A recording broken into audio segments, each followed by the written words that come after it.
এই জাতীয় পার্টি আওয়ামী লীগের সাথে নির্বাচনে অংশগ্রহণ না করলে আওয়ামী লীগ সেদিন নির্বাচন করার সাহস করত না। এক ফ্যাসিস্টকে সরিয়ে আমরা আর কোন ফ্যাসিস্টকে দেখতে চাই না।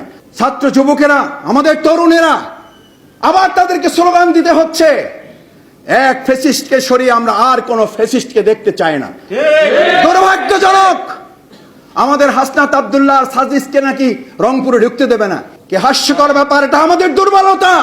আওয়ামী লীগের সবচেয়ে বড় দোসর জাতীয় পার্টিকে আমরা আপনারা কিছু কথা না বলে তাদেরকে প্রশ্রয় দেওয়ার কারণে আজকে তারা সাহস করেছে এই জাতীয় পার্টি আওয়ামী লীগের সাথে নির্বাচনে অংশগ্রহণ না করলে আওয়ামী লীগ সেদিন নির্বাচন করার সাহস করত না। আমাদের সামনেও তো কোনো উপায় ছিল না, নিজামী সাহেবের সামনেও তো কোনো উপায় ছিল না, মুজাহিদের সামনেও তো কোনো উপায় ছিল না।